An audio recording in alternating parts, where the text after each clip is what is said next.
kita akan belajar bersama atau sharing ya. Dimana pada pertemuan kali ini saya akan menjelaskan tentang nilai budaya positif. Ada dari penjelasan nilai budaya positif ini mungkin Bapak Ibu berpikir ya, apa itu nilai budaya positif ya. Nah, untuk dapat memahami itu ya, mari sejenak kita berpikir ya. Yang namanya positif tentunya yang bagaimana Bapak Ibu? Coba kalau kita berpikir tentang yang namanya positif itu bagaimana? Kalau Ibu Eni, menurut Ibu Eni yang bagaimana yang namanya positif itu apa kira-kira? Menurut pemikiran Bu Eni.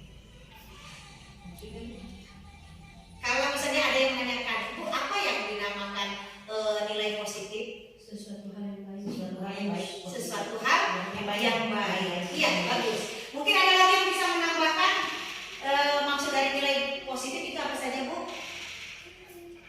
Kalau Ibu Yesi? Suatu hal yang positif itu sesuatu yang menjuruskan kepada kebaikan, pemikiran yang baik, Perbuatan yang baik. Nah, jadi ya dari penjelasan teman-teman kita tadi ya, ibu-ibu ya, nilai budaya positif itu ya, kalau kita analogikan dari nilai positif itu sendiri adalah sesuatu yang bernilai baik ya. Nah, untuk sekarang kita kondisinya di sekolah ya, kita tentu berpikir nilai positif apa yang sudah ada di sekolah kita ya. Seingat Bapak Ibu ya, dari awal kita masuk ke sekolah, nilai positif apa yang sudah kita berikan di sekolah atau yang sudah dilakukan baik ibu guru, bapak guru ataupun siswanya. Kalau yang Ibu Eni ingat ataupun Ibu Elia ingat, kira-kira nilai positif apa yang sudah dilakukan di sekolah kita? Yang ringan-ringan saja. Kedisiplinan. Selain disiplin, misalnya dengan siswanya apa lagi kira-kira yang pernah kita lakukan? Komunikasi yang baik. Seperti apa kira-kira Ibu Titin? Komunikasi yang baik dengan siswa.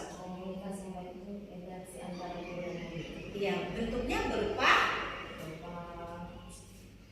Anak tersebut dan keinginannya. Kalau kita ingat, setiap awal masuk ke sekolah, tentunya anak-anak ada nggak komunikasinya dengan kita? Ketika dia bertatap dengan muka kita, apakah cukup melihat seperti itu saja atau dia ada basa-basi? Ada. Kalau yang Ibu Wati kan apa? Misalnya kalau ketemu dengan kita, salam. Itu yang paling lumrah dan paling mudah terjadi. Assalamualaikum Bu, ya itu. Jadi salam, ya. Kemudian tentunya apalagi yang pernah kita lakukan setiap kita berinteraksi dengan siswa. Apakah siswa kita setiap ketemu dengan kita langsung berlari atau bagaimana? Tetap menyapa itu kan. Jadi salam sapa itu sering terjadi. Nah sekarang Bapak Ibu ya, salam sapa itu harus kita jadikan budaya positif. Budaya itu bagaimana? Sesuatu yang sering terjadi di sekolah. Ya. Itu jangan dianggap remeh. Ya. Kita mungkin anak-anak yang datang berlari-lari langsung narik tangan kita. Nah, itu bukan hal yang baik bagi siswa, tetapi baik untuk kedepannya. Jadi ketika anak datang menyambut tangan dulu, waalaikumsalam. Masuk Bu. Boleh duduk sini Bu. Dapat Bu, gabung boleh. Kursi ini tidak dipakai. Ya, duduk sini. Jadi itu contohnya. Sekarang di dalam kelas. Kira-kira nilai positif yang sering kita lakukan untuk siswa itu apa Bu? Dari awal masuk kelas, apa yang pernah terjadi? Coba kita ingat. Banyak sebenarnya, cuma ibu-ibu atau apa belum mengingat begitu jelas. Apa kira-kira? Kalau misalnya masuk dalam kelas, apa kebiasaan yang sering kita lakukan di awal? Sebelum memulai pembelajaran, apa yang kita lakukan? Salam, menanyakan kabar, kemudian apa lagi sebelum memulai pelajaran? Biasakan anak berdoa. Itu nilai positif dan itu kebiasaan yang harus kita lakukan. Makanya dia jadikan budaya. Kalau kita belum melakukan itu, berarti belum budaya. Dia nilai positif tapi bukan budaya. Ya, ingat. Jadi Bapak Ibu, ya kita punya tugas. Budaya positif mulai kita pikirkan di sekolah kita. Paling tidak dari dalam kelas kita dulu. Mungkin kata Ibu Emi, ya di sini saya lihat ada 5S. Senyum, salam, sapa, sopan, santun. Ya. Nah, ini hanya kata-kata. Tetapi bagaimana untuk dapat diterapkan? Apakah anak seperti itu? Assalamualaikum Bu. Nah, itu yang bagus. Jadi setiap ketemu dengan kita budayakan. Assalamualaikum. Assalamualaikum Bu. Setiap jadikan budaya. Tapi kalau hanya bentuk peraturan, anak belum terbiasa, bukan budaya, tapi dia peraturan. Mau tidak kita terapkan di sekolah kita seperti itu? Kita mulai jadi. Di kelas ini sudah seperti ini. Ya. Nah kemudian senyum. Kita budayakan senyum. Berarti setiap anak yang masuk dalam kelas tidak ada lagi yang cemberut. Cemberut di situ tanda tanya Ibu ya. Cemberutnya bagaimana? Anak-anak jangan dibiarkan yang tampaknya sedih. Kita buat dia gembira. Ya. Bagaimana supaya dia gembira? Waktu belajar, ya, kita adakan pemanasan atau ice breaking. Ya. Nah, itu mungkin kita malas melakukannya. Tapi ingat, kita harus melakukannya. Menjadikan budaya di dalam kelas kita. Anak itu diajak ceria supaya senyum. Jadi anak-anak tidak lagi kalau belajar sendiri, menurut tidak mungkin lagi. Usahakan mulai detik ini di kelas kita harus ada SDT supaya jadi budaya. Jadi kalau saya lihat setiap kelas itu ada semua SDT yang dilakukan awal pembelajaran. Ya, paham? Oke, kita lanjutkan. Kemudian dengan kata sopan, misalnya di sini. Ya. Sopan itu yang bagaimana? Nah, sopan itu mungkin dalam bertutur, ya. Anak-anak mungkin kebiasaannya memanggil orang tua itu tidak dengan panggilan yang sopan. Kau, ibu guru kau Bu, yang tahu Bu, mungkin kita perlu berlatih. Jangan seperti itu, yang ibu, ya, yang bapak. Nah kita latih Bu yang semacam itu. Jadi harapan kita nanti anak yang keluar dari SD kita ini tidak seperti itu. Tidak ada lagi yang istilahnya tanda kutip kurang pendidikan atau kurang pembinaan. Nah itu pengantar dari nilai-nilai positif. Banyak lagi Bu. Sekarang kalau di lapangan apa? Upacara. Upacara itu budaya itu kan dilakukan terus kan? Nah, upacara yang itu bagus karena dikatakan positif itu bagus. Menanamkan yang kata Ibu tadi disiplin. Jadi bisa diangkat nilai budaya positif. Kalau misalnya ditanya tanya Bapak Ibu pulang dari nanti tanya budaya positif yang dilengkapi di sekolah itu apa? Upacara. Baca Yasin bersama di kelas. Itu. Nah, itu jadikan budaya kenapa? Sudah terbiasa. Belajar sebelum berdoa, berdoa sebelum belajar. Setiap pulang kita juga berdoa. Itu budaya. Karena sudah dilakukan terus. Nah, tapi hati-hati, budaya positif ini akan tergerus kalau Bapak Ibu tidak memandangnya sebagai sesuatu yang harus dilakukan. Kita lanjut ya. Mohon maaf Bapak Ibu ya, tadi sebelum kita mengawali ini kita ada terkendala dengan jaringan listrik ya. Jadi saya sudah mengantisipasi, Bapak Ibu sudah saya masukkan data filenya ke laptop Bapak Ibu semua ya. Tolong dibuka saja. Oke, kita lanjutkan ya. Berikutnya ya, pengertian dari salah satu disiplin. Mengatakan bahwa budaya positif itu ada disiplin. Nah, disiplin ini ya merupakan disiplin yang positif dan nilai kebajikan universal. Maksudnya apa? Disiplin itu bisa diterapkan di mana saja, bukan di sekolah. Ya, makanya dikatakan kebajikan universal. Kebajikan universal itu kelakuan, sikap, perilaku, tindak tanduk ya yang baik. Universal itu bisa diterapkan di mana saja. Jadi disiplin positif itu adalah sebuah pendekatan dalam mendisiplinkan anak yang berfokus pada pengembangan hubungan yang positif antara orang tua dan anak. Ya. Tujuannya apa? Tujuannya adalah membantu anak memahami batasan dan konsekuensi dari perilaku mereka, sambil tetap memperhatikan kebutuhan dan perasaan mereka. Disiplin positif tidak melibatkan penghukuman fisik. Nah, berarti Bapak Ibu kembali kita merefleksi. Yang namanya disiplin positif tidak membuat fisik anak tersakiti. Kalau selama ini kita mungkin salah, ya. Kalau yang namanya disiplin, kau udah senang. Kau harus berlari 50 kali. Menurut pendapat kita pada saat itu, itulah yang namanya disiplin. Sekarang kita perhatikan. Yang namanya disiplin positif itu tidak berupa penghukum fisik atau emosional, namun lebih mengutamakan komunikasi yang efektif dan pemecahan masalah sesama antara orang tua dan anak. Jadi ada nggak kekeliruan kita selama ini? Keliru ada? Iya. Jadi mari bapak-bapak, ibu-ibu ya kita perbaiki. Ya, berarti kita keliru selama ini. Menurut kita disiplin itu sekocak. Oh, bagaimana ada terus dia belajar ada semangat lagi. Menurut kita pada saat itu kita itu egois ya sudah melakukan. Ternyata disiplin positif itu tidak seperti itu. Tapi kita ajak anak itu mengakui kesalahan dia, kekeliruan dia supaya dia bisa berubah. Yang bisa melibatkan orang tuanya juga. Jadi ini kekeliruan kita, Bu ya. Mari kita benahi nanti. Oke, kita lanjut lagi. Sekarang ya, nilai kebajikan. Tadi sudah saya antarkan. Nilai kebajikan universal mencakup prinsip moral dan etika yang diterima oleh masyarakat dunia seperti jujur, adil, peduli, bertanggung jawab, dan menghormati hak asasi manusia. Nilai ini penting untuk menciptakan masyarakat yang harmonis dan damai.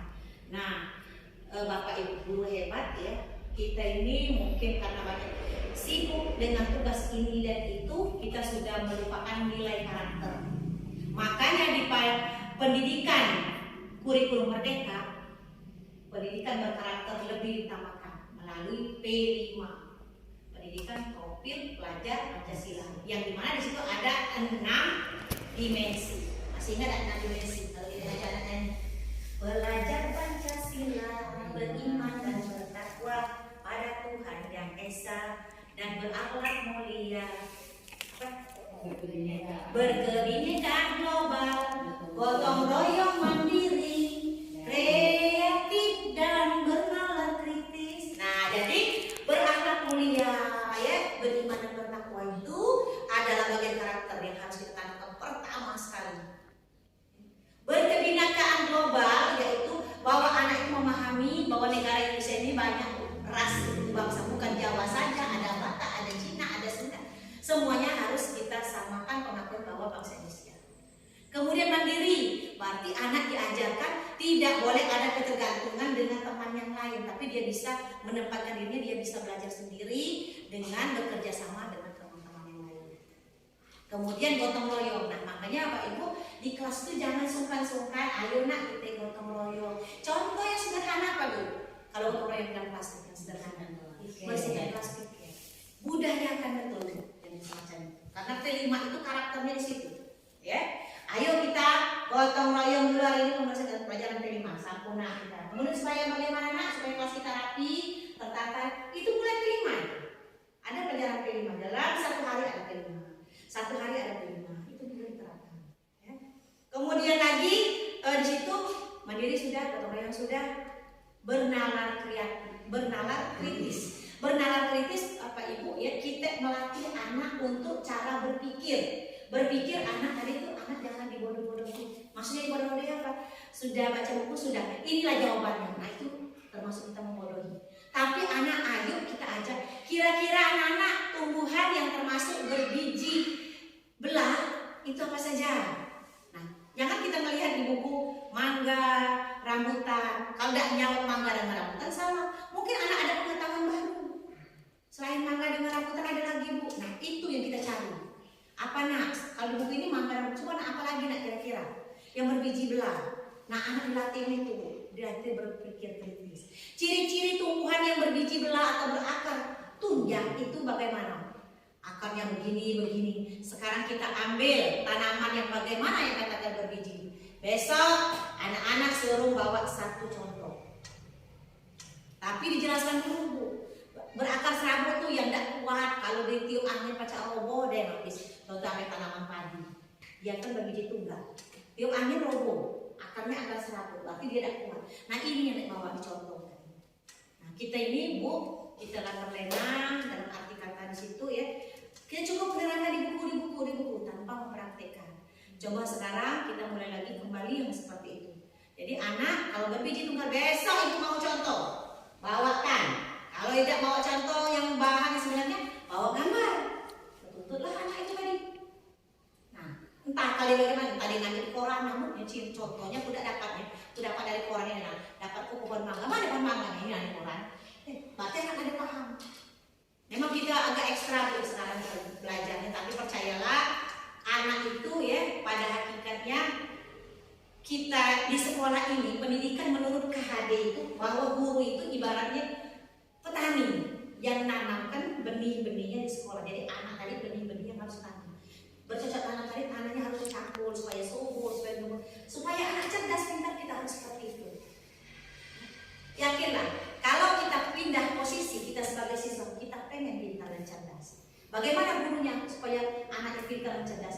Gurunya harus kerja keras seperti itu. Kalau anak tidak pernah diberi penugasan, tugas tidak pernah diperiksa, diperintah saja tidak pernah dikoreksi, di kelas kita tidak pernah duduk dengan tenang mengamati anak, sudah dikasih tugas kita berlari ke kantor, di kantor juga kita tidak koreksi anak, apa jadinya anak kita? Ya, coba kita kembali kepada posisi anak. Anak itu cukup sedih. Sedihnya begini, lapanya kan ngerjakan tugas. Nah itu, jadi kita seperti ini. Oke lanjut ya. Berikut ya, disiplin positif dan nilai kebajikan universal sudah dijelaskan. Nah, ini ada teori motivasi hukuman dan penghargaan serta restitusi. Jadi untuk menanamkan nilai budaya positif ini kita ada teorinya, ya.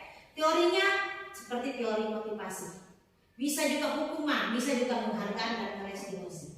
Sekarang kita pernahkah kita untuk supaya ini jadi budaya positif, ya, supaya terlaksana dengan anak kita buat motivasi misalnya. Siapa yang kita menginginkan anak itu misalnya datang ke sekolah itu lebih awal, misalnya jam 7 di luar balik, misal.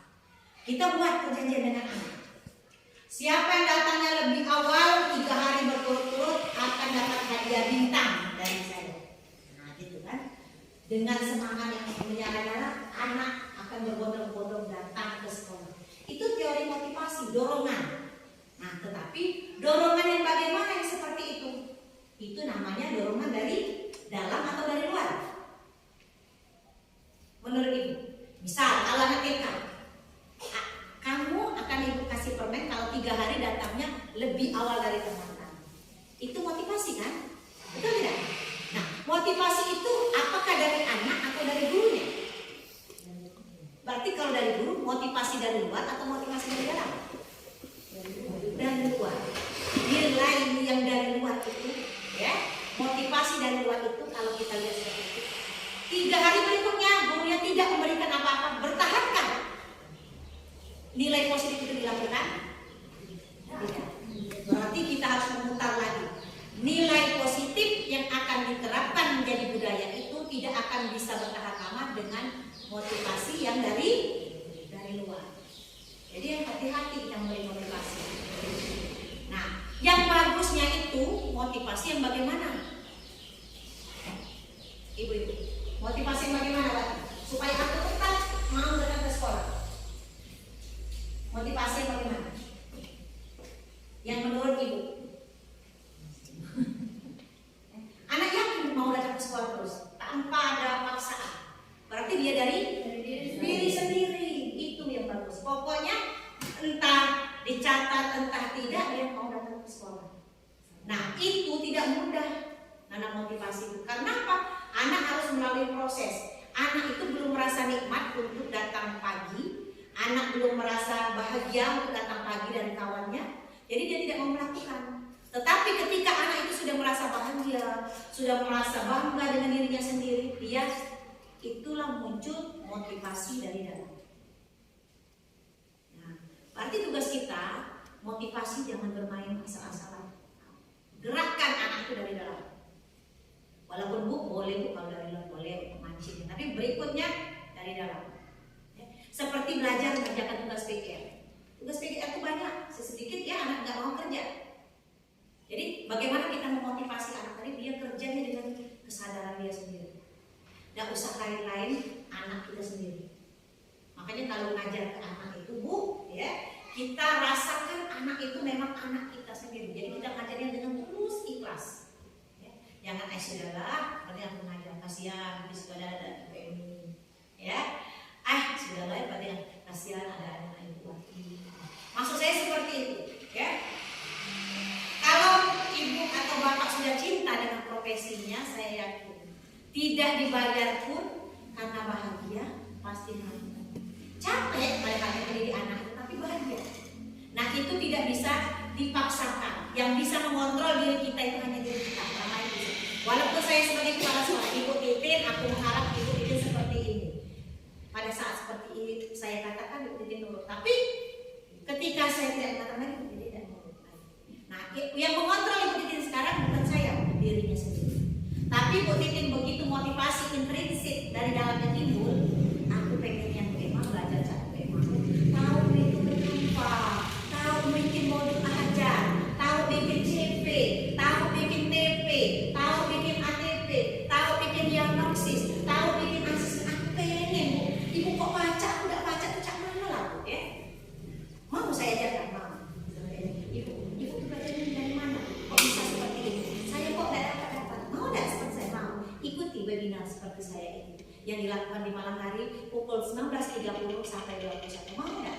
Aduh Bu, aku capek. Kalau kamu mau nggak mau capek, hidupkan saja HP-mu, dengarkan. Nanti ada materinya kamu ambil. Nanti sesudah kamu ngisi ini apa laporannya untuk daftar harinya, 6 hari berikutnya kamu dapat piagam sertifikat. Begitulah saya. Pertamanya berat Bu melakukan itu, tapi karena sudah kebiasaan, akhirnya kita mudah. Akhirnya karena ilmu itu bertambah terus di kepala kita, ketika ada dialog, aduh aku ingat, aku pernah ikut webinar itu di malam hari lalu dari bahwa pendidikan berdiferensiasi adalah pendidikan yang melayani berbagai macam kebutuhan anak. Jadi aku harus tahu kebutuhan nyambung ketika ada tutorialnya. Tapi kalau kita tidak pernah sama sekali membuka diri kita, ada itu diam dengan itu apa diferensiasi. No, jelas-jelas ibu tua tidak paham ya. Nah itu. Tapi kalau ngerti, aura hidup kita beda. Ketika diterangkan CP, aku tahu ibu malah menjelaskan CP itu nah ini. ATP aku ngerti. Ketika diberikan tugas santai, ngertinya bisa. Nah, itu motivasinya nanti dari diri sendiri. Nah, itulah proses. Lanjut berikutnya. Nah, jadi di situ motivasi. Sekarang hukuman, ya. Hukuman itu misalnya anak tidak melakukan sesuatu. Nah, kau tidak melakukan ini. Sekarang kau seperti itu. Kau jongkok, kau ini. Sekarang kembali, kalau kita analogikan kepada diri kita, hukuman itu bersifat bagaimana? Menurut Ibu Elia, hukuman itu apa membahagiakan, apa menyedihkan, menyakitkan, atau mengenakkan bagi anak? Hukuman mengenakkan bagi gurunya atau siswa? Betul, hukuman mengenakkan bagi siswa. Tidak fokus sih, boleh. Hukum memang. Menurut Ibu ya sih, hukuman itu bagaimana? Mengenakkan atau bagaimana? Hukuman ini bagi anak. Hukuman yang diberi kepada anak itu menurut saya ada dua, bisa mengenakan, bisa juga membuat anak itu sendiri menjadi tidak. Contohnya, kita hukuman yang enak seperti kita beri dia suatu hukuman yang membuat dia agak tersenyum, paling bukan kita memberi secara fisik, bukan secara fisik ya, tapi kita beri dia untuk ke depan, bisa suruh kita bernyanyi sehingga dia menjadi happy. Ada juga kita suruh dia membaca jadi dia senang. Ada juga hukuman yang tidak membuat senang, yaitu dengan cara fisik. Nah, terima kasih Bu Desi. Jadi saya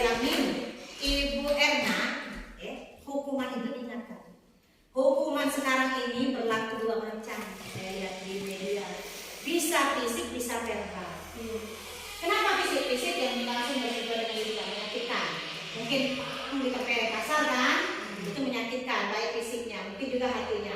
Sekarang yang verbal, kata-kata yang menyakitkan. Wajar kalau udah ngerti-ngerti, kau ini memang kurang IQ kau. Langsung kan, dong. Dan nggak disentuh kan anak itu, ya kan? Sakitnya di sini. Ya. Mungkin sampai kapanpun dia ingat, aku takkan melupakan apa yang tadi. Akan kutunjukkan dengan itu nanti aku berapa tahun aku sukses. Memang imbasnya bagus ya. Tapi apa dengan kita? Feedback untuk kita? Dia merasa seolah-olah benci dengan itu. Nah, jadi hukuman itu Bu, jadi kita sekarang sebagai guru kan ada bullying segala macam itu, terus makin jadi hati-hati dengan hukuman, ya. Gitu. Jadi hukuman itu pada dasarnya tidak mengenakan bagi siswa, baik fisik maupun verbal, ya. Nah, kalaupun ada yang mengenakan, ya itu bukan hukuman. Nanti kita belajar berikutnya. Iya. Jadi kita lanjutkan ya. Nah, kita hubungkan dengan penghargaan, ya. Pernah kita memberikan suatu penghargaan dengan anak, misalnya anak yang juara 1 kita kasih hadiah, anak yang juara 2 kita kasih hadiah, anak juara 3 kita kasih hadiah. Ini semuanya penghargaan. Tetapi penghargaan ini merupakan hukuman. Kenapa? Anak-anak yang tidak mendapat penghargaan, dia akan merasa berkecil hati. Kemungkinan juga yang dapat juara 2 juga akan merasa aku masih bodoh dengan anak yang ini. Kemudian anak yang nomor 3 juga seperti itu. Padahal tujuan kita adalah kita memberikan penghargaan. Jadi di sini Bapak Ibu ya, kita ketika memberikan penghargaan harus hati-hati juga dengan verbal kita. Anak nomor 1, nomor 2 semuanya pintar, yang lainnya juga hebat, tetapi belum dapat nilai seperti ini. Nanti yang semuanya kalau dapat nilai seperti ini, dia juga akan keren. Nah, jadi verbal omongan kita ini akan memancing dengan anak. Ya, jangan berarti bahwa penghargaan itu bisa membanggakan, penghargaan bisa membuat hukuman. Ada kalanya anak yang juara 1 ini merasa terhukum begini. Bagaimana aku bisa mempertahankan juara 1 ini? Kan hukuman. Bukan berarti anak tadi pokoknya juara aku senang belajar ini. Pokoknya ya kalau memang nilai aku bagus, memang inilah yang akan aku. Tapi walaupun bagaimana aku senang, aku happy.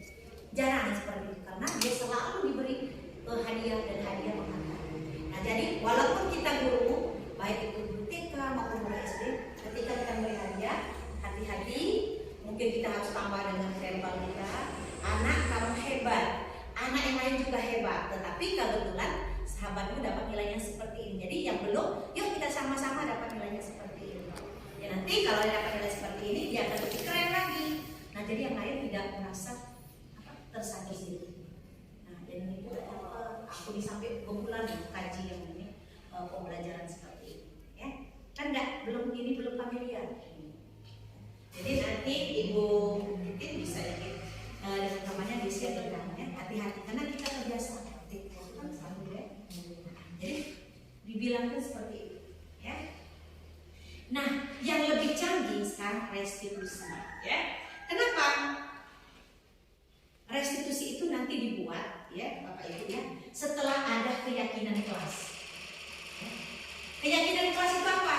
Nah, Bapak Ibu saya sering mengatakan ya, kalau dulu keyakinan kelas itu kita mengumpulkan dengan segala duduk bareng. Anak-anak sekolah kelas kita ini mau diapakan, ya? Apa kita mau belajarnya, sebelum belajar bagaimana? Berdoa Bu. Itu dibuat kesepakatan dulu. Nah, setelah kesepakatan, barulah mereka buat setuju, ya, menjadilah dia keyakinan. Berarti masuk ke kelas itu, pembelajaran dimulai dengan berdoa. Bagaimana dengan pulangnya? Juga berdoa. Dibuat, disusun, jadilah dia sebagai keyakinan kelas. Boleh tidak? Tidak sama dengan kelas lain? Boleh. Ya. Jadi keyakinan kelas itu, ayo sama-sama kita mulai membenahi diri kita, ya, menyusun keyakinan kelas yang ada di kelas kita. Keyakinan kelas itu jangan Bapak Ibu yang menuntun, kita harus sendiri ya, jangan. Buatlah dengan anak, ya, anak yang menuntun, pengen dari hati nuraninya membuat itu. Bu, kelas kita harus bersih, berarti kelas kita harus bersih. Kalau tidak bersih bagaimana? Kalau tidak bersih itu pokoknya kami siap untuk mengulangnya lagi. Tanamkan seperti itu. Jangan ada kata hukuman. Kalau tidak bersih, bagaimana? Dihukum? Jangan. Kalau tidak bersih, kalian harus membersihkan lagi. Seperti itu. Ya, itu keyakinan kelas. Nah, dari pengertiannya itu, keyakinan ras itu adalah keyakinan yang dimiliki oleh seseorang atau sekelompok. Jadi jadikan kesepakatan. Ya. Tujuannya adalah supaya kelasnya tadi lebih baik ke depannya. Ya. Nah, selanjutnya kita tadi sudah menjelaskan ada teori, ya, teori motivasi, hukuman dan penghargaan maupun restitusi. Tadi sudah saya hantarkan bahwa motivasi itu bisa dari dalam, bisa juga dari luar. Hukuman, ya, hukuman itu pada umumnya bersifat hukuman menyakitkan bagi siswa. Jadi kita rubah kata hukuman tadi, ya. Tapi penghargaan bagaimana? Penghargaan itu mengakui keberadaan atau menghargai keberadaan anak. Tetapi hati-hati dengan penghargaan, karena penghargaan juga bisa merupakan suatu hukuman juga. Seperti yang contoh kita tadi. Nah, sekarang restitusi. Restitusi ini adalah tindakan memberikan ganti rugi atau mengembalikan sesuatu yang telah hilang dan rusak kepada orang lain yang dirugikan kepada bagaimana siswa itu memahami bahwa dia itu sudah berbuat salah. Itu restitusi, ya. Nah, untuk melakukan restitusi ini, ya, kita perlu 5 posisi kontrol dalam seorang hidup, ya. Penghukum, ini ada penghidupan, ya, bahwa kok muncul ini menambah judul penghukum ini. Yang pertama yaitu sebagai penghukum, ya. Jadi guru itu, ya, ketika dia ingin menerapkan nilai positif, kadang-kadang dia bertindak sebagai penghukum, ya. Supaya anak mengikut, Bu, aku harus menerapkan seperti ini. Misal, anak datang ke sekolah terlambat, kita beri hukuman, misalnya dia membersihkan WC, ya.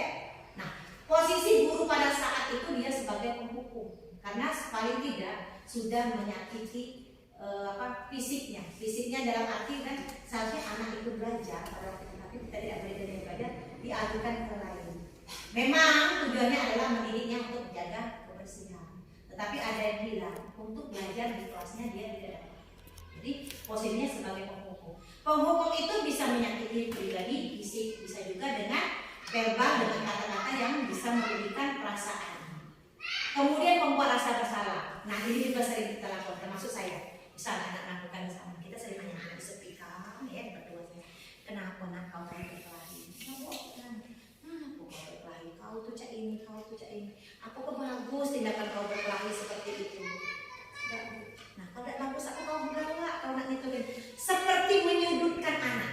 Pernah ada kita lakukan? Nah, ibu kan rasul, pernah. Kita sering apa? Sepi, kenapa? Enggak ada, coba tidak. Akhirnya anak dengan kata-kata kita dia merasa bersalah, yang anak sangat nangis habis-habisan. Dan ngomong, kenapa kau nangis? Ibu udah nyobe. Kenapa nak kau? Lebih bingung kan kita kan? Karena apa?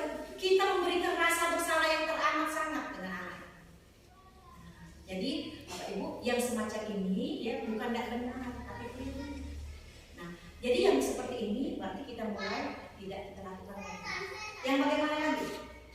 Ini berikutnya yaitu sebagai teman. Ini kok yang aku hilang terus sih? Ibu ada teman nggak di situ? Hah? Ini karena di PowerPoint yang aku tampilkan. Yang ibu tuh PDF apa ya? Buka ya? Hah? Ada ya? Sebagai teman ya? Nah, buka di PDF. PDF-nya nggak berubah kalau PDF. Aku berubah. Nah ya, berarti berubah ya. Buka PDF-nya aja. Nah, sebagai teman. Nah, sebagai teman sering kan gitu. Misal, yang ini mah pernah kau nak gitu. Tidak boleh lah kau cek itu. Ingat ya, baik tidak bagus. Kita membuka rasa persahabatan. Sering kita lakukan seperti itu. Tidak boleh lagi ya. Atau dia ya, tidak boleh cek itu. Kan? Anak itu tidak merasa kita sebagai gurunya, tapi dia merasa kita dekat. Nah, ini berarti posisi kita pada waktu itu sebagai teman. Pernah tidak kita melakukan itu? Sering. Tapi yang ini masih bisa diterima karena posisi teman itu tidak membuat anak terhakimi atau tersakiti. Jadi boleh teman. Selanjutnya yaitu pemantau. Pemantau itu kita hanya menilai saja. anak saja yang melakukan, anak saja yang bersaksi melakukan, mengakui dirinya yang bersalah, memantau. Selanjutnya bagaimana anak tahu bertingkah, tapi tidak banyak menuntut, memantau. Nah, yang lebih bagusnya adalah sebagai manajer, ya. Manajer ini, ya, kita ajak anak berdialog.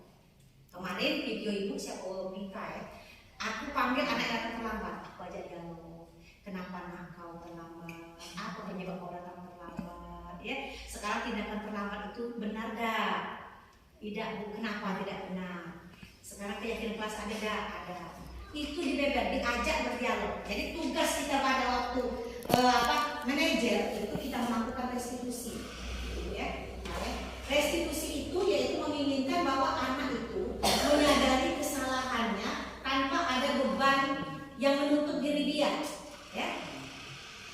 Jadi kita ngajak anak berdiskusi bahwa dia melakukan kesalahan itu tidak ada. Pertama kita identifikasi apa kesalahan kau dan apa yang tidak tahu. Sekarang kau udah tahu, dipancing dulu kau tadi datang sekolah bagaimana? Terlambat. Nah, terlambat jam berapa kau datang? Itu identifikasi, kita menentukan ketasan. Sekarang benar boleh tidak sekolah kita itu kalau terlambat? Tidak boleh. Berarti kita sudah mengidentifikasi. Nah, lah tahu dia kesalahannya. Jadi kesalahannya hari ini apa? Datang terlambat. Sekarang kita untuk memvalidasi. Memvalidasi itu artinya kita menetapkan ini kesalahan atau bukan. Sekarang istilahnya, ya, kalau datang terlambat, boleh tidak kita melakukan itu seterusnya? Tidak boleh. Kenapa tidak boleh? Karena itu melanggar peraturan. Peraturan dari mana, nak? Sudah kau tahu. Dari sampai dia menemukan ada keyakinan kelas. Sekarang tindakan kau supaya kau tidak terlambat apa? Dipancing seperti itu. Ya, sekarang ini cara menyelesaikan masalahnya pakai restitusi seperti itu. Sehingga anak itu menemukan bahwa oh aku ini memang datangnya terlambat kesalahan ini. Kesalahan terlambat itu dijelaskan juga penyebabnya ini. Sekarang langkah berikutnya, ya, kita menekan kamu bakal datang terlambat, ibu pun bakal datang terlambat kalau tidur semalaman seperti kamu tidak tidur, ya. Jadi boleh tidak kita kalau sekolah itu tidurnya malam-malam? Bukan kita boleh tidur tidak malam, bukan. Dia deh kita bertanya deh, boleh tidak? Anak dia yang menentukan boleh dan tidak boleh. Tidak boleh. Berarti berikutnya kalau akan tidur malam lagi, tidak. Nah yang kita dikatakan restitusi, anak itu menentukan sendiri sampai dia tahu jati dirinya. Bukan kita, tidak boleh lagi, udah malam, ya. Jangan lagi datang terlambat, datang terlambat kau rugi. Nah bukan itu. Sekarang tanyakan supaya dia ngerti deh, kau datang terlambat. Sekarang belajarnya dari awal apa tidak? Tidak. Bagaimana kalau seperti itu? Enak tidak? Dia yang menentukan. Nah ini yang restitusi, Bu. Bukan kita ngomongnya rugi kan kalau udah ini. Nah itulah kau rugi. Tidak meresap ini, tapi kita tanya. Tadi kamu belajar apa? Kita tahu, Bu, aku masuk. Nah itu. Kalau seperti itu, kau ada tidak yang ketinggalan? Ada, Bu. Nah kalau ada ketinggalan seperti itu dibandingkan dengan temannya, enak tidak? Jadi Bu, restitusi itu menuntun. Kita menggali dulu, identifikasi kesalahan dia. Kita ajak dia berdialog sampai dia tahu kesalahannya, sampai dia menentukan, Bu, kalau seperti itu aku tidak mau lagi. Nah, kata-kata itu yang betul. Aku tidak mau lagi bangun terlambat, aku tidak mau lagi datang kesiangan, aku berarti nggak mau lagi tidurnya kemalaman. Dia yang menentukan seperti itu dan itu. Sekarang kalau kau sadar, berarti kau melanggar peraturan yang kelas. Apa yang akan kau lakukan konsekuensi berikut? Sekarang apa? Bu, karena ini konsekuensi itu aku akan lakukan. Nah, kalau anak sudah mengetahui seperti itu, oke, tidak apa-apa. Biarlah Bu, aku nak nyatat pelajaran dulu. Silakan. Sekarang kalau sudah seperti itu, kau akan melakukan apa? Tidak ngulang lagi. Untuk besok tidak ngulang. Kalau hari ini apa? Aku minta maaf. Nah itu Bu, yang kita cari. Ya, jangan bapak salah. Gimana ya? Dari lain Bu Desi. Dia seolah-olah bukan dia yang menuntut minta maaf, tapi gurunya. Tapi ketika dia memang salah, jadi bagaimana kalau salah? Aku nak minta maaf. Minta maaf dengan siapa? Dengan Ibu Desi. Berarti hati nurani yang berkata. Tapi kalau kita ngomong, kan salah. Atau terlambat, ya sengaja, atau masuk aku tinggal kan? Tinggal. Kau tahu nggak? Rugi kau, kita terus yang tentukan dia. Jadi anak tak sadar. Nah sekarang kalau rugi kau nggak belajar. Yang jangan kau nggak belajar. Nah yang semacam itu tidak pakai efeknya ke anak. Nah supaya dapat efeknya seperti itu dia. Memang belajar Bu, kita belajar.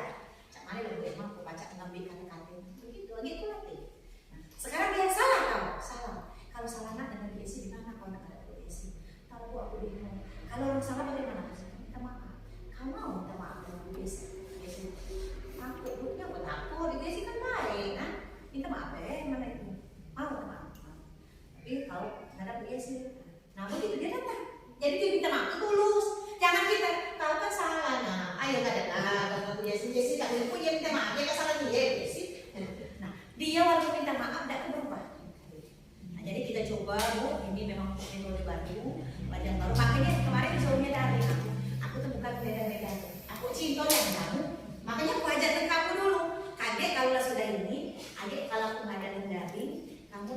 walaupun bisa tidak bisa ikut tetap ibu yang ada. Jadi ibu ini sebenarnya disuruh daring, tapi aku kemarin ngomong bisa boleh nggak? Apa bu alasan boleh? Aku mau dulu boleh. Makanya untuk buktinya pakai rekaman tadi. Oke, mungkin dari sepanjang yang aku jelaskan itu ada yang mau ditanyakan bu? Coba kita dialog dulu. Mungkin ada pengalaman yang bisa yang ingin ditanyakan. Aku mulai dulu dari Ibu Emi. Bu Emi, cerita sedikit Bu Emi apa yang pernah Ibu Emi dari nilai budaya positif ini yang sudah Ibu Emi dapatkan atau pembelajarannya dari penjelasan aku tadi yang Ibu Emi dapatkan. Boleh cerita kita dulu. Ya, dari apa yang Ibu jelas tadi, yang saya dapatkan sebenarnya mau bertanya tadi kan ada kata motivasi itu ada dari luar dan dari dalam. Ya, kalau dari luar benar kata Ibu tadi seperti kita hargaan, misalkan kalau datang 3 hari pagi terus dapat permen, nah itu dari luar. Kalau dari luar kan berarti bukan dari diri sendiri. Iya. Nah, ini kan katanya ada motivasi dari dalam. Bagaimana cara menumbuhkan motivasi dari dalam itu? Iya betul. Jadi Bu, motivasi dari dalam itu ya. Aku bercerita ya, karena walaupun Ibu masuk apa-apa tadi kan belajar dari guru penggerak. Jadi ada nilai dan peran guru penggerak. Nilai dan peran guru penggerak itu ya, pertama nilainya yaitu berpihak kepada anak. Ya. Bagaimana kita bisa menggerakkan hati anak tadi termotivasi dan kita kalau kita tidak pernah melakukan keberpihakan dengan anak. Nah, di sini aku heran juga ya pelajaran ini tidak bisa dijelaskan secara langsung karena dia masih dalam guru penggerak. Tapi aku tidak mau guruku walaupun belum masuk guru penggerak harus menjelaskan karena ini harus diimbaskan. Jadi kita itu harus melakukan keberpihakan dengan anak. Apakah selama ini kita belum berpihak dengan anak? Mungkin, ya. Kenapa? Katakan yang pembelajaran berpihak pada anak, ya. Kita itu bukan pusat pembelajaran anak, tapi anak jadi pusat pembelajaran. Contoh, anak tidak bisa menghitung, misalnya 1 sampai 10, kita cari penyebabnya. Bukan kita mencaci anak tadi itu, anak ini kan memang IQ gitu. Ini seperti itu. Kita cari penyebabnya, kenapa anak ini belum ngerti. Nah, yang belum ngerti ini ada berapa orang dari 1 sampai 10? Ada 5 orang. Dari berapa orang dari 5 orang itu? Misalnya dari 5 orang itu lagi selalu nah berarti Bu, jangan kita nyalakan anak. Berarti aku ada kurang. Ya, itulah salah satu keberpihakan. Berarti kita kan pikirkan anak. Kalau dulu, nah tahu kemarin yang penting kurikulum habis.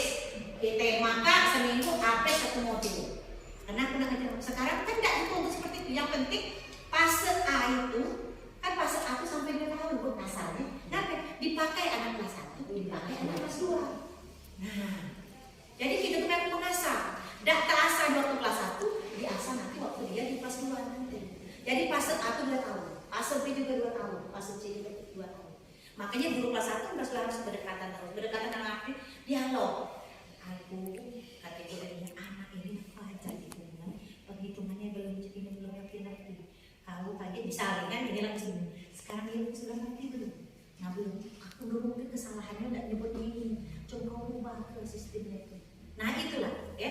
Jadi keberpihakan dengan anak itu harus diperhatikan itu. Kemudian kita dari lagi ya harus mampu menggerakkan. Kita kan biasanya butuh banyak trik menggerakkan supaya anak tadi mau nurut dengan kita. Karena motivasi itu kita tidak bisa nyengoknya dari luar itu. Kan kita cuma melihat setelah dia melakukan. Ya. Kalau anak mengatakan anak ini dari ketahuan anak ini kita kan bukan cenayang ya, bisa tidak bisa baca yang dilakukan. Cuma kita tahu begini, ketika anak itu melakukan tanpa kita perintah, berarti dia itulah motivasi dari dalam.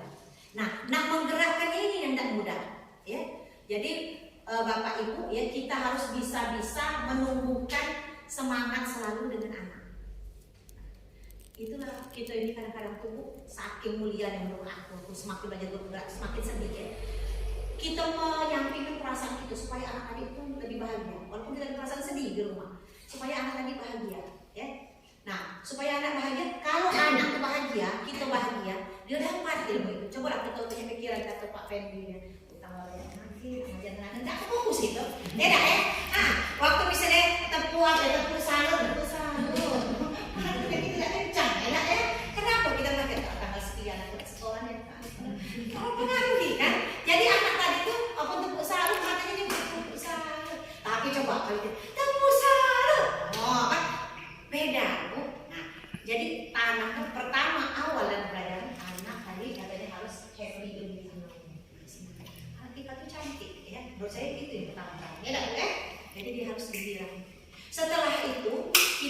bangkitkan motivasi semangat dia tadi supaya dia mengikuti instruksi kita. Ikuti instruksi. Biasanya Bu, anak tuh lebih patuh dengan guru daripada orang tua. Itu hebat Ibu. Ya. Walaupun Ibu Emi ini guru, ketika diajari Bu Elia, dia mulai Bu Elia. Itu kerennya. Anak Ibu Wati, walaupun Ibu Wati ngajar kelas berapa, ya, anaknya ketika diajari Bu Emi, dia mulai Bu Elia. Nah, jadi Bu, di sini kita dilatih bagaimana kita itu bisa melakukan keberpihakan dengan anak. Mungkin Bu, kita selama ini ya, habis ngajar bagus tuh lama hubungan kita. Karena sekarang kita tuh aku tuh melihat Pak Samsul, melihat Pak Zul ya. Mereka itu lihat kalau dia laki-laki, dia kalau rasa tulusnya muncul sendiri, tidak dari buat-buat aja ya, tidak kan. Jadi Bu, rasa tulus itu perlu. Ya, anak itu sensitif dengan rasa tulus tadi. Kita belajar memang tantangan kita anak tuh peringatan dasar sulit liga-liga ya. Ngajar anak ya. Ada yang ngerti. Nah, kita sayangkan, tapi yang liga-liga ini Bu, jangan kita kesampingkan, jangan. Karena apa? Anak ini mungkin butuh perhatian satu. Tantangan kita nahan emosi lagi. Yang kedua ya, kalau kita perhatikan Bu, memang anak ini usianya lagi berkembang seperti itu, ya. Kemudian anak ikan ibarat kertas, ya. Dia akan ditulis apa saja ngikutin, tapi dia punya bahan tersendiri, punya bakat. Kata punya bakat apa? Anak A dengan anak B kemampuannya tidak sama. Anak A diajar sekali dia sudah ngerti, anak B diajar berkali-kali belum ngerti, sehingga timbul perasaan ada kan seperti itu. Sebenarnya Bu, ketika kita seperti itu kita dapat musuh. Aku sampai sedih baca buku Ki Hadi Hajar Bentara itu bagusnya. Berkali-kali aku bacakan. Ternyata Pak Hadi itu anaknya itu ada. Dia tuh sampai buat buku itu sampai buat itu tentang pembelajaran. Anak itu kurang pintar. Jadi dia buat buku. Tapi berdasarkan sampai sekarang kita tahu bukunya itu. Dia kan pintar. Kalau ngaku dia udah membuat kematian, suruh dia keluar, dia kan di Australia, keluar tahu salju dia udah ingat, saking dia asik di laptop segala macam, tahu anak itu tuh udah kejam, dia merasa berdosa-nya, untuk anak jadi selamat, itu inti ceritanya. Jadi akhirnya dia membuka bahwa anak ini adalah makhluk ciptaan Tuhan yang harus aku jadikan amanah, yang harus aku buat. Pokoknya bagi dia itu ada nanti pendidikannya itu merupakan penghambaan kepada anak. Ibu mungkin belum dengar kan? Menghamba kepada anak. Mungkin baru nikah kan? Apa pernah dengar? Belum. Jadi jangan kaget. Kalau kami guru penggerak itu lagi biasa dengar. Pendidikan yang menghamba kepada anak. Bukan kita menurut dia anak sujud, bukan. Kita itu mengutamakan kepentingan anak. Anak ini perhatian, ada apa? Ada perhatian, dipelajari. Anak ini ketika diajar sekali udah mengerti ada apa, dengan sekali tadi belum mengerti. Apa penjelasan terlalu cepat, apakah pengajarnya tadi itu belum masuk di dengan dia, atau dia belum fokus, atau pendengarannya ini ada masalah. Nah itulah. Jadi diikutinya menghamba kepada anak. Ini dari kemarin dibahas sebesar-besarnya menghamba, tidak setuju. Tapi setelah dibahas melindungi maksud menghamba. Memang kita tuh mengangkat anak itu derajatnya supaya anak tadi selamat dunia dan akhirat. Mulianya Bu, aku sampai nangis baca itu. Mengangkat derajat anak itu supaya kehidupannya selamat di dunia dan akhirat. Itu, ya. Jadi tugas kita. Gitu.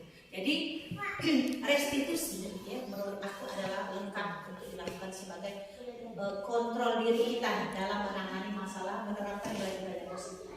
Ya. Jadi kalau Bapak Ibu misalnya KD ada masalah, yuk sama-sama kita lakukan restitusi. Kalau misalnya belum bisa, dampingi. Ayo dampingi. Nanti lama-lama bisa Bu. Aku lah melihat gelagat saya yang anak-anak kecil Bu, yang ABG itu Alisa. Itu setelah 3 hari aku ada restitusi. Beda deh. Ini Alisa Bu, anak jadi ceria, anak-anak nur agak lenak rapi dikit. Nah, masa aku dilanjutkan sampai dulunya tadi kan. Kata anak Samsul. Nah, kakek Elia juga pelajari. Anak tadi yang caman itu yang perlu dilakukan.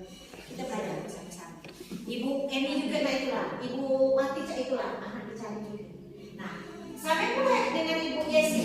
Ibu Yesi pasti tahu karena Ibu Yesi dari mana pasti ada kendala yang dicari. Sampai-sampai kita bahas cara restitusi ketika ada anak yang bermasalah. Itu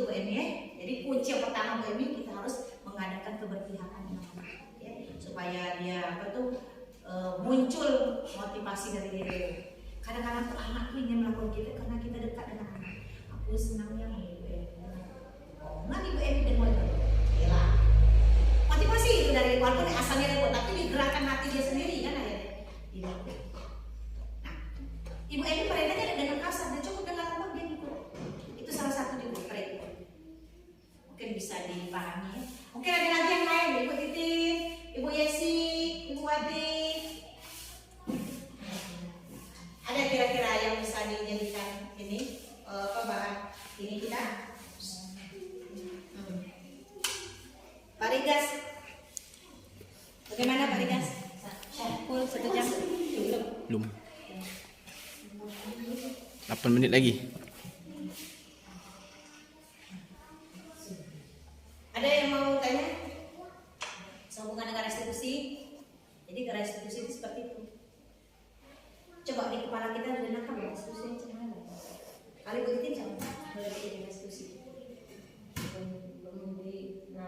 Belum nalar ya restitusi ya. Kalau Bu Yesi? Aku makanya dulu. Restitusi itu, kalau pembahasan kita lama ya, usaha kita untuk menyadarkan anak itu dengan perilaku yang dia lakukan. Nah, tapi bukan dengan kekerasan, baik itu fisik maupun verbal. Nah, jadi usaha kita, apa saja usaha kita tadi yang kita lakukan supaya anak tadi merasa bertanggung jawab dengan sikap dan perilaku dia yang keliru atau salah tadi, tapi tidak menyakiti dirinya atau fisiknya. Jadi misalnya kalau Bu Yesi ngajaknya duduk, Bu Yesi lagi nak memberikan istilahnya masukan dengan anak yang salah tadi. Nah, misalnya Bu Yesi anak suruh hafal ayat pendek, waktu hafal ayat pendek semua siswa tahu yang nenek ini tidak tahu. Sebenarnya ada komitmen siapa tidak hafal ayat pendek, setorannya akan ditambahkan. Nah, Ibu Yesi sebelum memberikan komitmen semacam itu, Bu Yesi panggil aja kenapa? Kenapa kau sampai kawannya bisa, kau tidak? Kan itu ada keliru dan kecurangan. Diajak dialog. Nah, jadi Bu Yesi pertama mengidentifikasi dulu, identifikasi itu nyari penyebab anak itu melakukan sampai tidak hafal apa. Sudah tahu, mau validasi tadi itu ibarat kalau dia salah, ibu tahu salahnya. Kalau dia benar, ibu tahu benar. Salahnya ibu tahu. Dia ini di rumah tidak pernah belajar, di rumah tidak pernah dibimbing orang tuanya. Nah, sekarang tindakan yang benar bagaimana? Ibu Yesi dialog lagi. Sekarang kau pengennya bagaimana? Aku tuh pengennya belajar, aku belajar dengan siapa? Nah, kalau dengan kakak. Sekarang di rumah dibaca enggak? Nah, itu mulai validasi, mulai membenarkan. Udah, aku pengennya kau belajar dengan siapa sekarang? Dengan orang tua aku. Kalau aku tidak baca, cak mana? Dengan kakak. Kalau aku kakaknya tidak baca, bagaimana? Tahu. Nah, baru Ibu Yesi ngomong. Kalau dilakukan di sekolah, ibu yang ngasih tahu mau. Mulai nah itu nah sudah kalau dia mau oke. Nah kalau mau berarti kau belajarnya di sekolah dibimbing ibu ya, kau sendiri kan yang mau. Nah, kalau kau lah mau tapi kau tidak melakukannya lagi, apa sanksinya atau hukumannya? Atau bukan hukumannya, hanya hukumannya apa komitmennya? Ya kok kalau aku tidak melakukan itu berarti aku tidak bisa. Keyakinan kelas kau apa? Jadi kalau tunjukkan, misalnya kalau keyakinan kelas, makanya keyakinan kelas itu aku buat dulu. Dan kelas itu harus mematuhi tata tertib. Berarti kalau tidak mematuhi tata tertib, untuk berikutnya lagi, kalau harus mematuhi tata tertib termasuk perintah ibu suruh ngapa, kalau ngapa, jangan tidak ngapa, mak itu. Macam mana nak? Untuk yang berikutnya, langkah berikutnya, ya bu aku siap melakukan. Siap kan kalau melakukan? Kalau bisa sampai tidak siap bagaimana? Aku siap bu untuk nyetor 2 hafalan berikutnya. Dia dewek yang ada 2 hafalan, bukan Ibu Yesi. Menggali sampai dia menentukan. Itu pun tidak sama cak coaching. Paham bukti itu. Jadi macam itu restitusi. Andai kata buat dia, bu aku bilang aku siap nyapu itu kan tidak dia balik ibu yang lakukan. Ya bu aku nangkep itu ada kesalahan ibu. Dia yang pelaku bukan kena ibu, kena dia. Jadi dia melakukannya tidak karena rasa sakit atau dia bahagia itu maksudnya ibu. Kan kalau soal nekat deh, kau kan tahu kan hukuman, kamu dia kan nggak tahu. Nah sekarang dia pilihan dia itu restitusi. Jelas belum Bu Yesi?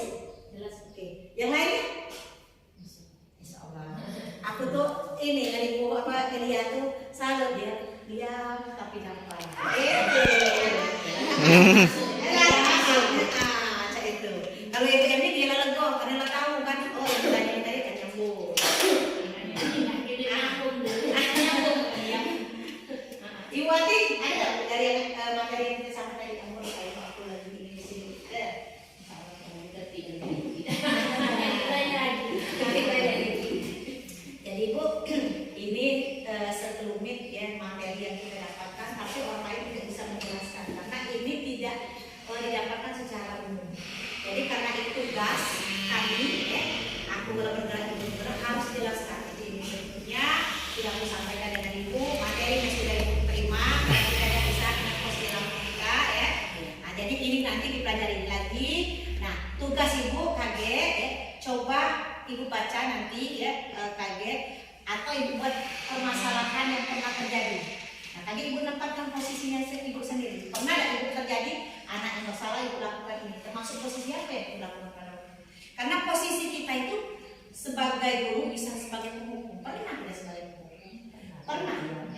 Jangan nggak pernah. Nah, sebelum dapat ilmu ini aku pernah. Pemberi rasa bersalah pernah. Anak itu setrika. Kalau macam ini, anak tidak jawab lagi. Jangan ada yang namanya belele. Kan memberi. Nah, kepada teman juga pernah. Tapi kalau teman tidak mendukung pandangan seladasnya happy, misalnya ada tomaan, itu sebagai teman. Tapi posisi teman kita pada waktu udah happy saja, ada lomba. Enak, kita harus menang. Anak tadi tidak sadar bahwa dia lagi kita posisinya sebagai teman. Ya. Nah, jadi pada waktu itu kita posisi teman. Kita jarang memposisikan anak sebagai teman waktu dia melakukan kesalahan. Tapi ketika dia melakukan suatu kegiatan yang membawa ke nama baik sekolah, baru kita bawa itu. Ya, aku merasa seperti itu. Kemudian sebagai pemantau itu, ya namanya pemantau, melihat saja, kemudian menginstruksikan saja. Ya, dan selanjutnya restitusi lah, restitusi ini lain, ditanya, diajak dialog lebih lengkap, yaitu sebagai manajernya. Jadi di situ mengarahkan sampai anak dapat menyimpulkan apa yang harus dilakukan untuk berikutnya. Mana Pak Rigas?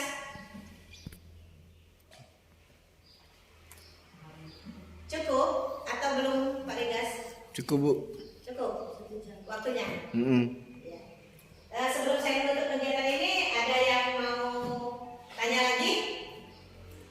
Atau begini, saya mau refleksi apa yang Bapak Ibu dapatkan. Coba Ibu Emi cerita saja Bu, dari yang materi yang saya dapatkan. Ibu mana yang Ibu ceritakan saja? Apa saja silakan. Apa aja yang Ibu Emi dapatkan? Ya, yang pertama kata ibu tadi, Ya. kita sebagai teman, tapi sebagai teman itu bisa juga sebagai teman, tapi yang pernah dilakukan dia sebagai teman. Terkadang yang sering kita lakukan di sana berbeda itu ya sebenarnya. Ya. Terus sebagai bekas ibu yang saya ingat itu bisa lakukan dari restitusi. Ya, restitusi itu ya berarti kita menggali supaya anak itu menyadari kesalahan. Nah, dengan cara diajak dialog seperti itu, jadi walaupun seperti apa, insya Allah bisa diterapkan, bisa digunakan. Itu yang pasti. Itu Bu Emi. Makasih Bu Emi ya. Sekarang ya supaya Ibu tidak tegang. Mungkin Ibu Yesi, apa itu Bu Yesi yang Ibu Yesi dapatkan? Boleh acak apa saja yang Ibu Yesi lihat? Ya. Yang pertama yang saya dapatkan dari pembelajaran hari ini yaitu tentang kita sebagai guru harus bisa menjadi pembimbing untuk anak didik kita, untuk memberi yang terbaik, hal-hal yang positif. Apabila ingin menghukum, jangan sampai menyakiti fisik dan pertanyaan. Terima kasih Bu Yesi. Berikutnya Ibu Elia. Apa saja yang Ibu Elia dapatkan dari yang disampaikan itu? Walaupun satu kalimat yang saya ingat itu hanya kalimat ini. Nanti ada saya baca. Iya. Saya ingat Halo Yung. Oh, ngapa Yung? restitusi. Di Kemang. Berarti restitusi sudah Kemang. lengkap Ibu ya. Kita nanti baca lagi. Belum Yung. Oke, terima kasih Bu Desi. Berikut Ibu Titi. Oh, baik. Kau ngantar baik dulu. Alhamdulillah dengan mengikuti pelajaran ini ada sedikit pelajaran berkat orang sudah. Restitusi itu anak yang menyadari kesalahannya sendiri dan melakukan hukumannya dengan sendiri, memilih hukum sendiri. Tidak ada paksaan dari gurunya. Dia milih hukumannya sendiri tanpa terpaksaan. Sekarang Bu, bukan hukuman kalau sudah memberi.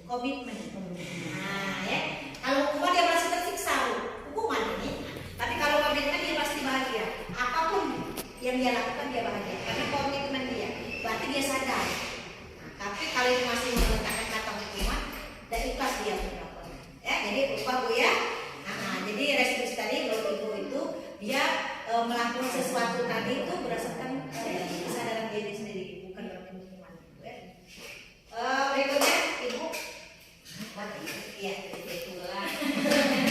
Berarti apa berarti?